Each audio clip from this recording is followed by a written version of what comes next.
Hay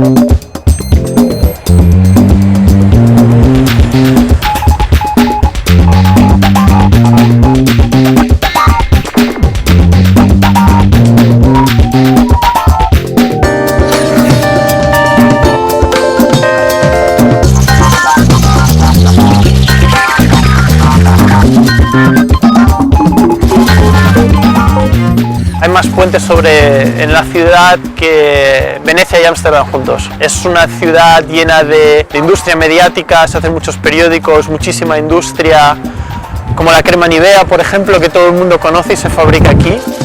Hasta mi hermano y mi cuñada vinieron aquí a la boda y como mi hermano y mi cuñada saben cantar muy bien las jotas, pues cantaron una jota y la gente se puso emocionado. Hasta los alemanes aplaudieron y todo, aunque no sabían lo que significaba.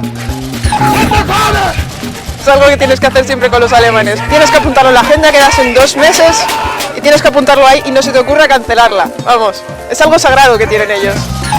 Pues esta es la agrupación de lengua y cultura españolas de Hamburgo. Nosotros tenemos como misión enseñar como clases complementarias de lengua y cultura española a hijos de residentes españoles.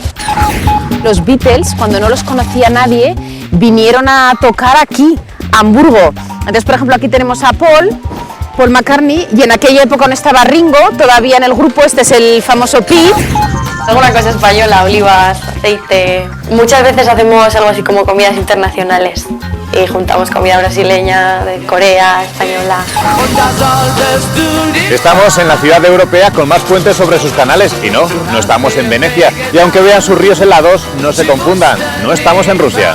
Esto es Hamburgo, la segunda ciudad más grande de Alemania y conocida como la puerta del mundo. Por cierto, también dicen que esta es la ciudad con más millonarios del país. Pero si lo que de verdad desean es conocer cómo se desenvuelven los aragoneses que aquí residen, pónganse cómodos y acompáñennos.